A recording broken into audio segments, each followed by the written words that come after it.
Bonjour à tous, dans cette vidéo je vais vous présenter le concept de cette chaîne. Le concept de la chaîne c'est de présenter diverses clés et méthodes qui peuvent permettre de résoudre des problèmes de géométrie d'Olympiade. Alors pour vous montrer ce à quoi j'ai envie d'arriver dans mes explications, je vais vous donner l'exemple du problème 4 des Olympiades internationales de mathématiques de 2013 et je vais vous montrer la solution à cet exercice que j'ai trouvé. Alors, commençons par le problème. Euh, le problème, je l'ai écrit à l'écran. Et quand on a un problème de géométrie, la première chose à faire, c'est de faire une figure pour comprendre la situation. Donc, c'est ce qu'on va faire ensemble. La lecture de l'énoncé s'accompagne de la construction d'une figure. Alors, regardez bien. Alors, on nous dit soit ABC un triangle acutangle d'orthocentre H. Donc, on va tracer le triangle ABC.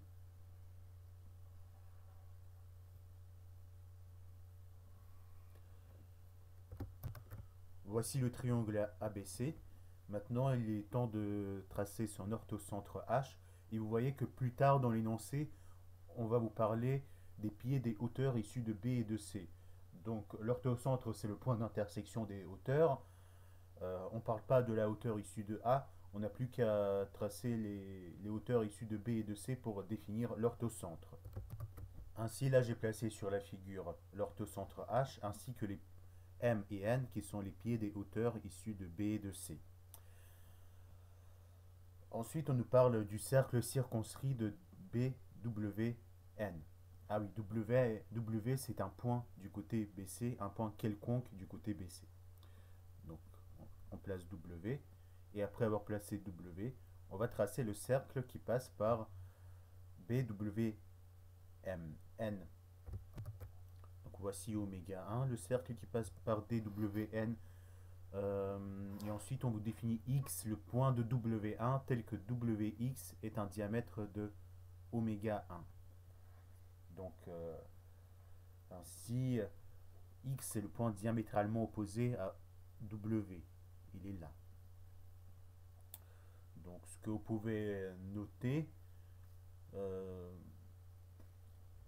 c'est que si vous notez O1 le centre du cercle, les points X, O1 et W sont alignés.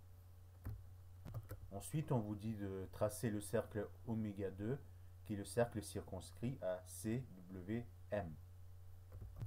Voici le cercle oméga 2. Et comme pour le cercle oméga 1, on va définir le point Y qui est diamétralement opposé à W. Donc le point Y, on le met diamétralement opposé à W. Et voilà, diamétralement opposé, ça signifie que le segment WY passe par le centre du cercle oméga 2. Ce qu'on nous demande de démontrer, c'est que les points X, H et Y sont alignés. Donc on va tracer en rouge la droite pour laquelle on veut démontrer que c'est une droite, que ces trois points sont alignés. Montrer que X, Y, H sont alignés. Donc là, on a fait la première étape pour résoudre un exercice de géométrie. On a tracé la figure et on a résumé tout l'énoncé de manière graphique sur une figure. Donc ça, c'est la figure pour comprendre l'énoncé. Maintenant, on va faire des figures pour essayer de résoudre l'exercice.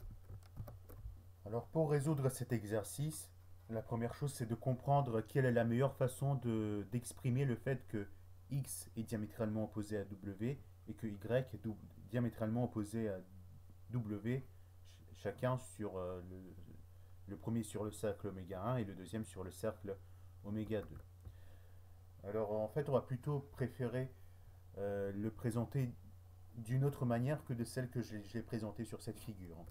On va effacer les diamètres qui passent par les centres des cercles et on va plutôt utiliser le théorème de Thalès allemand pour caractériser les diamètres.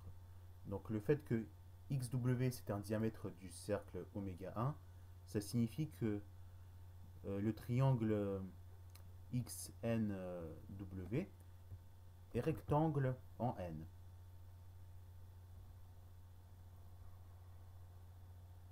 Donc on trace cet angle droit. De même, le triangle XBW est rectangle en B. Donc on trace l'angle droit. Le fait que WY est un diamètre du cercle oméga 2, bah pareil, ça signifie que le triangle WMY est rectangle en M et le triangle WCY est rectangle en C. Quand on a remarqué cela, on a déjà bien avancé. Déjà, cela démontre que X et Y ne sont pas situés n'importe où. Ils sont situés sur des perpendiculaires au segment BC. X est situé sur la perpendiculaire au segment BC qui passe par B. Y est situé sur la perpendiculaire du segment BC qui passe par C. Donc maintenant, on va vraiment s'appuyer sur ce point-là. Donc, on va vraiment retracer ces deux perpendiculaires pour bien insister sur le fait que c'est des droites importantes pour l'exercice. Donc là, c'est le moment de faire une nouvelle figure. Là, vous voyez, j'ai déjà retracé le triangle et les hauteurs. Ça nous permet de mettre l'orthocentre. Maintenant, on sait que les points X, Y vont se trouver sur les perpendiculaires ABC en B et en C. Donc, ce qu'on va faire maintenant, c'est tracer les perpendiculaires au segment BC en B et en C. Maintenant que ceci est fait, il y a encore à placer le point W sur le segment BC. Le voilà. Et maintenant, pour définir les points X et Y, donc le X est sur la perpendiculaire passant par B, Y sur la perpendiculaire passant par C, il ne reste plus qu'à tracer le segment WN et tracer la perpendiculaire au segment WN passant par N. Une fois que ceci est fait, on définit bien le point X.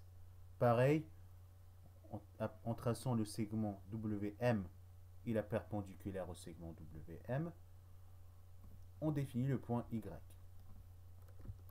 Ainsi, on a placé tous les points clés de l'énoncé. Et rappelons que ce qui est à démontrer, c'est de montrer que X, H, Y sont alignés. Qu'est-ce qu'on a gagné? On a gagné le fait qu'il n'y a plus de cercle sur cette figure. Dans ce sens-là, cette figure-là est plus simple. Maintenant, le reste de la solution, on va se baser sur les faits suivants. Le fait suivant, c'est que quand on a une droite et un point, la transformation qui est à chaque point de la droite associe la droite qui passe par ce point-là est une transformation projective. Donc il s'agit d'une transformation entre la droite verte là et l'ensemble des droites qui passent par le point vert.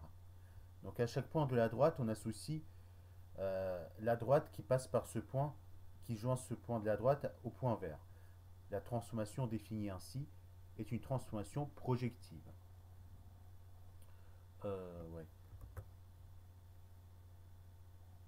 Ok. On va aussi s'appuyer sur le fait qu'une transformation projective est déterminée par l'image de 3 points. Non, de 4 points. Alors en fait, plus précisément, une transformation projective d'un plan sur un autre plan est définie par 4 points non alignés. Mais là, on va parler de transformation projective entre droites projectives et une transformation projective d'une droite projective sur une autre droite projective est déterminée par 3 points distincts. Donc c'est pour ça que... C'est quoi la stratégie de cette preuve? La stratégie de cette preuve, c'est de montrer que... pour montrer que X, H, Y sont alignés, c'est de montrer que la transformation projective qui consiste à projeter la droite perpendiculaire à BC passant par B sur la droite perpendiculaire à BC passant par C, en faisant une projection de centre H. Donc ça signifie qu'à chaque fois qu'on prend un point de cette droite-là, on trace la droite qui passe par ce point-là et par le point H. Et l'image de ce point-là, c'est le point d'intersection avec la perpendiculaire passant par C. Le but, c'est donc de montrer que la projection de centre H qui envoie cette droite-là sur cette droite-là, envoie X sur Y. Une fois qu'on a montré ça, les points X, H, Y sont bien alignés.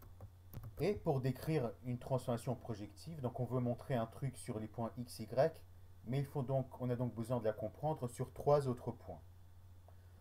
Pour l'instant, sur chacune de ces deux droites, on voit qu'un seul autre point, c'est le point B pour cette droite-là, et le point C pour cette droite-là. Mais on va rajouter des points sur ces droites. Du coup, on va prolonger la hauteur CN, on va la prolonger plus loin et obtenir un point qu'on va appeler N'. La hauteur BM, on va aussi la prolonger plus loin et obtenir un point qu'on appelle M'.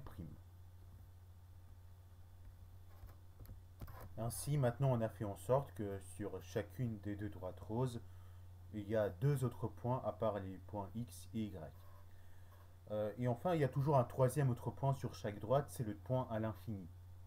Donc on va aussi s'appuyer sur le point à l'infini. Ok.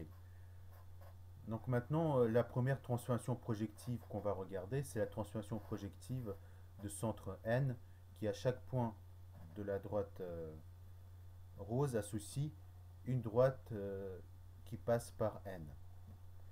Ainsi, on a la transformation projective qui fait la chose suivante. Donc, elle va de la droite D1 à l'ensemble des droites qui passent par N. Et concrètement, qu'est-ce qu'elle fait? Elle envoie le point X sur la droite XN.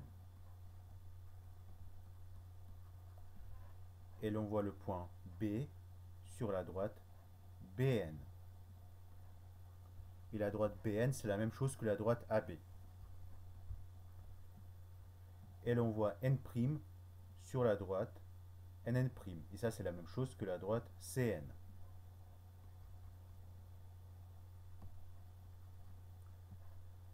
Et enfin, elle envoie le point à l'infini sur la parallèle à D1 passant par N.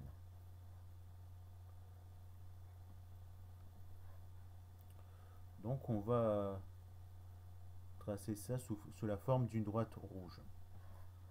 On va l'appeler D1'. Donc C, elle envoie sur D1', où D1' est parallèle à D1.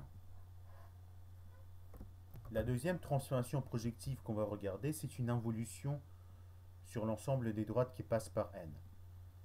L'ensemble des droites qui passent par N, c'est une droite projective. Et on regarde une involution qui est l'orthogonalité. Donc,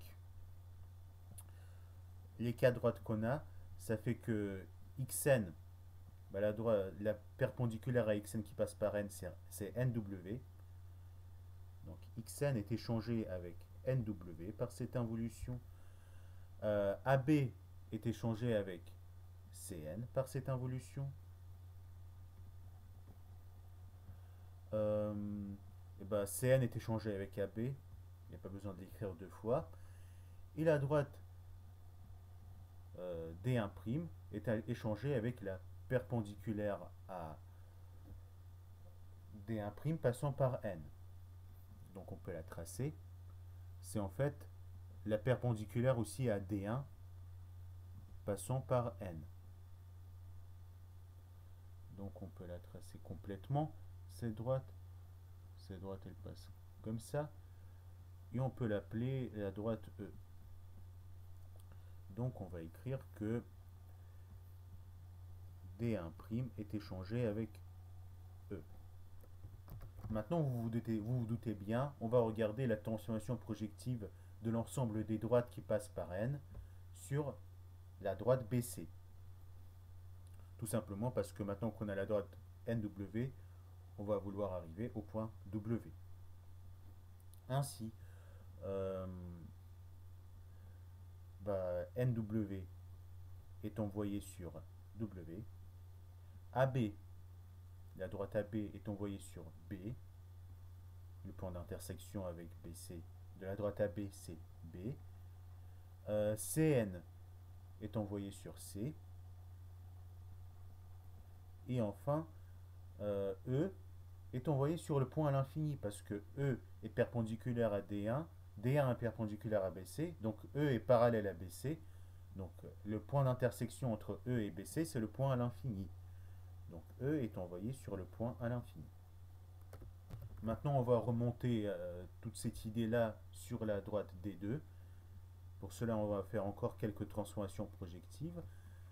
Donc la première transformation projective, c'est celle qui irait de la droite BC à l'ensemble des droites qui passent par M. Ainsi, W est envoyé sur MW. B est envoyé sur la droite BM. C est envoyé sur la droite AC. Et là, le point à l'infini est envoyé sur la droite parallèle à BC passant par M. Donc on va appeler cette droite-là F. Et on la trace, la droite parallèle à BC passant par M. Ainsi F, elle est parallèle à BC, elle est parallèle à E, donc elle est perpendiculaire à la droite D2. Maintenant, la transformation projective suivante qu'on va regarder, c'est à nouveau une involution sur M qui est l'orthogonalité. Donc à chaque droite passant par M, on associe l'orthogonale à cette droite-là passant par M. Ainsi, MW est échangé avec MY. Donc on l'écrit MW est échangé avec MY. BM est échangé avec AC. Et enfin, la droite F est échangée avec la perpendiculaire à F passant par M. Donc cette droite-là, on peut l'appeler D2'.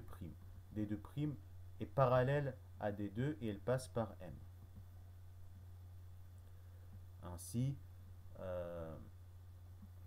F est échangé avec D2' et D2' est perpendiculaire à D2 et elle passe par M. Est parallèle à D2 et elle passe par M, pardon.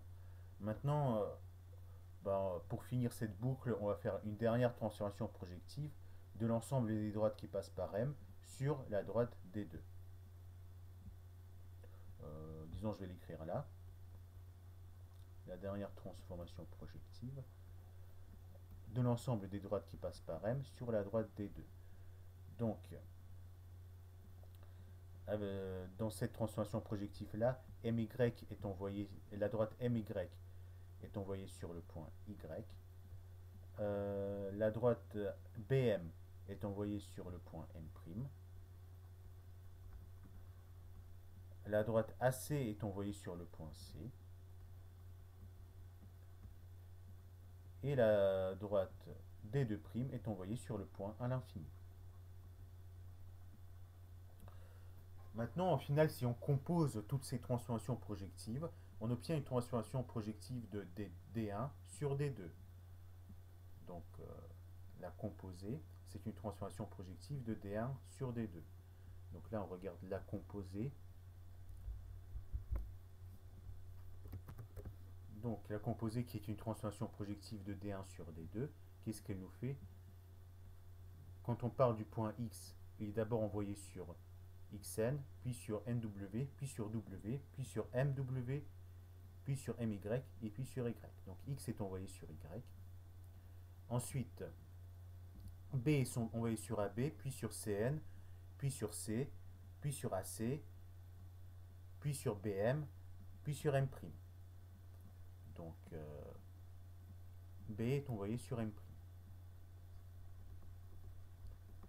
Ensuite, N' est envoyé sur Cn, puis sur AB, puis sur B, puis sur BM, puis sur AC, puis sur C.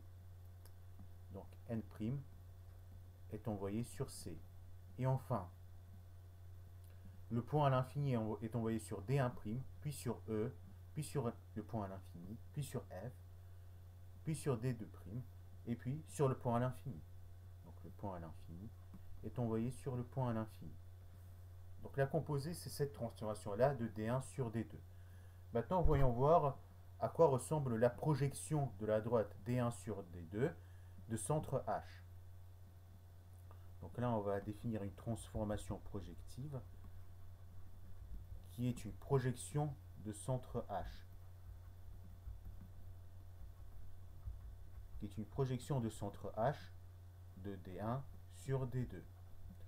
Donc concrètement, qu'est-ce qu'elle fait? La projection de centre H de D1 sur D2. Elle envoie B sur M', elle envoie N' sur C, et comme les deux droites sont parallèles, D1 est parallèle à D2, elle envoie le point à l'infini sur le point à l'infini. Ainsi, c'est ce qu'on peut écrire en écrivant qu'elle envoie B sur M', N' sur C, et le point à l'infini sur le point à l'infini. On obtient donc deux transformations projectives qui coïncident sur trois points. Ainsi, elles ont la même image du point B, du point N' et du point à l'infini. Or, il n'existe qu'une seule transformation projective entre deux droites projectives qui est définie d'une certaine manière sur trois points. Ça signifie que cette transformation projective-là, la projection de centre H, où est-ce que l'on voit X? Elle ne peut que l'envoyer sur Y. Donc on en déduit qu'elle envoie X sur Y. Donc on en déduit que la projection de centre H envoie X sur Y. Ça signifie que les points X, H, Y sont alignés. Ce qui termine la démonstration de l'exercice. Donc là, je vous ai présenté un exemple d'un exercice difficile, d'un exercice des Olympiades internationales, mais que je trouve dans la solution, je la trouve très jolie. Il a une solution très élégante, très jolie, et qui n'est pas très difficile. Donc le but de cette chaîne, c'est de vous donner un certain nombre de clés, de façons de faire pour résoudre de plein de manières différentes les exercices de géométrie. Le principe de cette chaîne, c'est qu'on va partir des bases. J'ai d'abord présenté tous les faits de base de géométrie qui permettent de résoudre les exercices les plus faciles. Et progressivement, on va aller vers les méthodes les plus avancées pour aborder les exercices de géométrie. Donc en fait, pour aborder cette chaîne, il n'y a pas besoin de prérequis, il y a juste besoin de la motivation et d'aimer les mathématiques. Et je vais tout vous présenter. Donc n'hésitez pas à vous abonner à cette chaîne, n'hésitez pas à poser vos questions et à la prochaine.